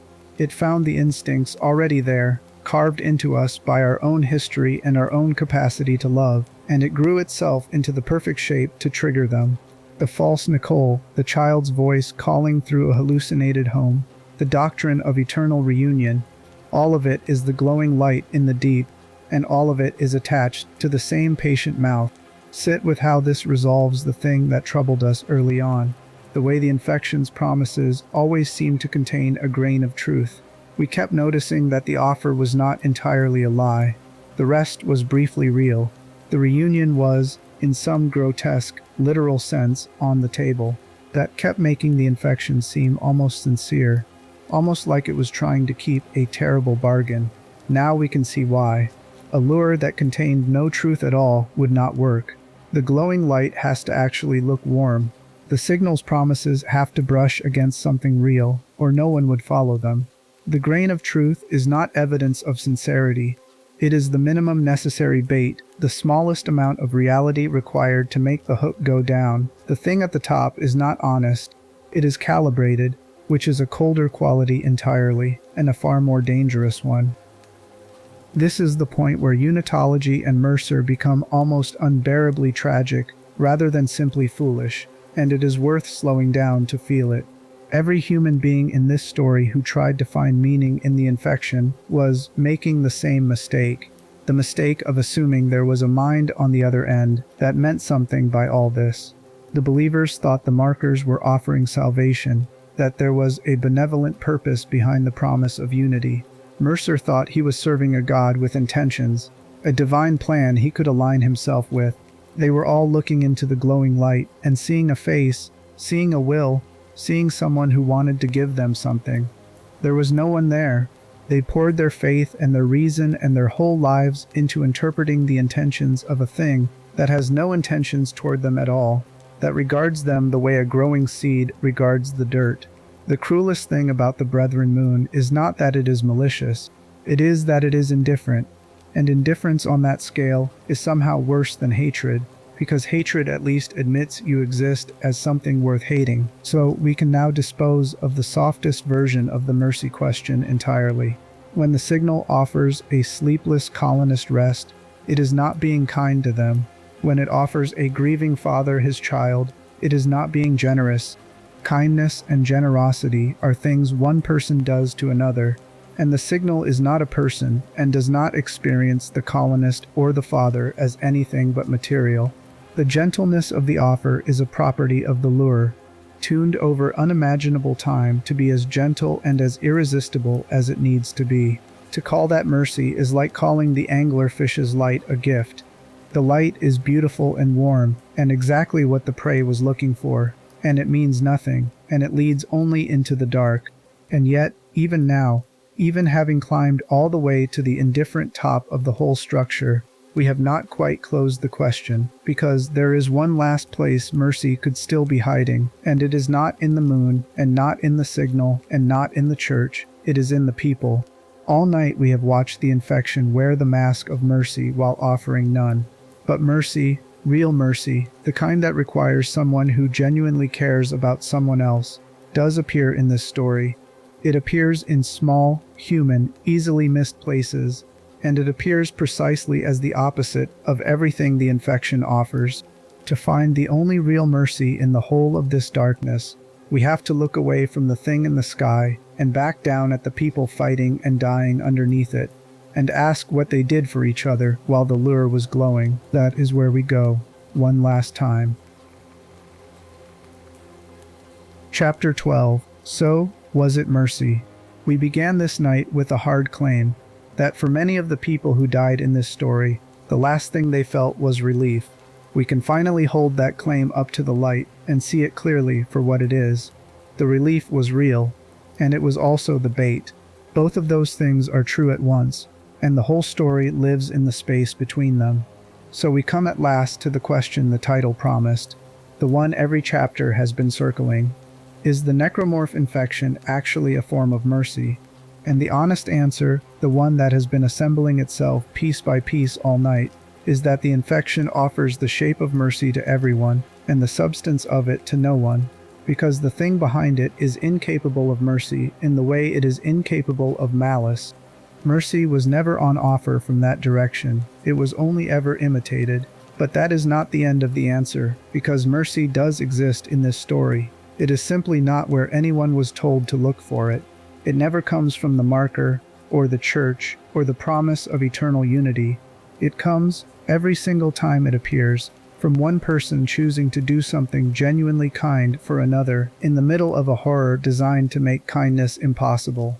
And once you start looking for it there, in the human wreckage rather than in the cosmic promise, you find that this pitch-black story is quietly full of it. Look at Nicole again, the doctor who spent her last strength trying to save people she could not save. Every hour she spent fighting to help the crew, knowing there was no cure, knowing she was almost certainly going to lose, was an act of mercy with nothing counterfeit about it. She was not promising anyone eternal life. She was just trying to reduce the suffering in front of her, for as long as she could, for its own sake. And when she reached the end of what she could do, she made a choice that denied the infection the fear it wanted from her. There was more real mercy in one exhausted doctor's refusal to give the signal her terror than in the entire vast machinery of convergence, because her small human act was aimed at an actual person, herself, and meant something, while the moon's grand promise was aimed at no one and meant nothing. Look at the soldier standing inside the hallucination of his own home, hearing his dead son call for him. When Carver refused that vision, when he looked at the reconstructed faces of his wife and child and named them as imposters and turned away, he performed one of the hardest acts of love the story contains. Understand what he actually chose in that moment. He chose to keep his grief. He chose the permanent, unhealing truth of his loss over the sweet total lie of getting his family back.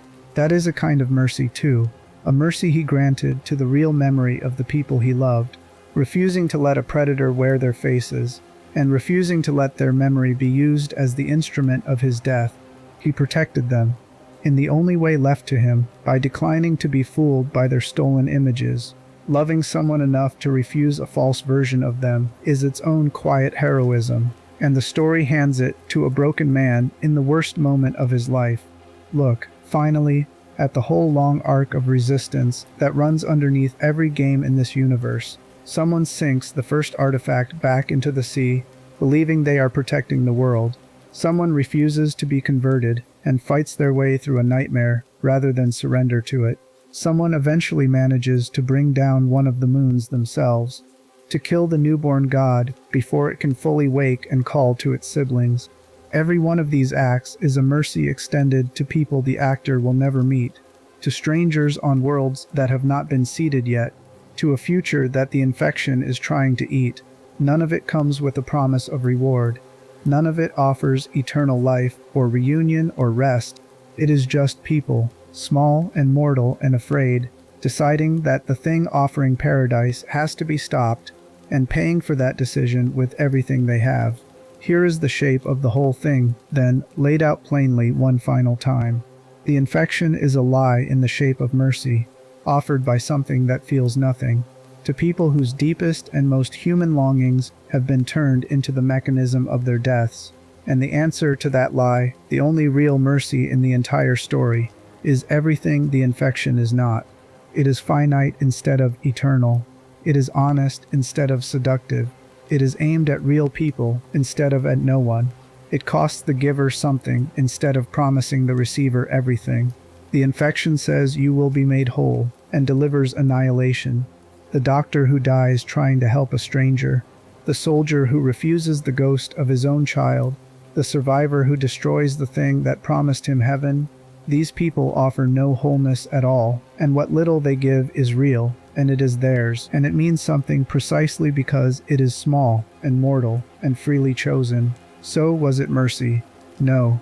The infection was a predator's lure wearing mercy's face, and the people who called it salvation were looking into a glowing light in the dark and seeing a God that was never there. The mercy in this story was always human, always modest, always pointed in the exact opposite direction from the thing in the sky. It lived in the people who chose truth over comfort, endings over false eternities, and each other over the promise of being made one. And yet, there is one door this story will not close, and it would be dishonest to pretend otherwise on the way out, for a person in truly hopeless suffering, trapped with no exit and no cure and nothing ahead but more pain. The infection does deliver one real thing in the instant before it takes everything else. It delivers the end of the pain. For that single moment, for that particular person, the relief is not a lie. Whether that sliver of genuine relief offered by a thing that will immediately betray it counts as a mercy or only as the cruelest part of the trap is a question the story sets down gently in your lap and refuses to answer for you. It depends entirely on how much weight you give to that one honest instant against the eternity of nothing that follows it. Some of the people in this story, at the very end in the dark, decided that instant was worth it. Whether they were deceived, or whether they understood something the rest of us are too frightened to admit, is the one thing this whole long night cannot tell you for certain. Maybe that uncertainty is the truest horror the story has, that the offer works on us at all, that some quiet, exhausted part of a human being can look at a promise of rest and reunion and an end to all suffering, and want it, even knowing what it costs. The infection did not put that longing in us, it only found it there, already waiting, and held up a mirror. What we see in that mirror, and whether we would follow the light into the dark, is not really a question about the game at all. It is a question about us, and I will leave it with you.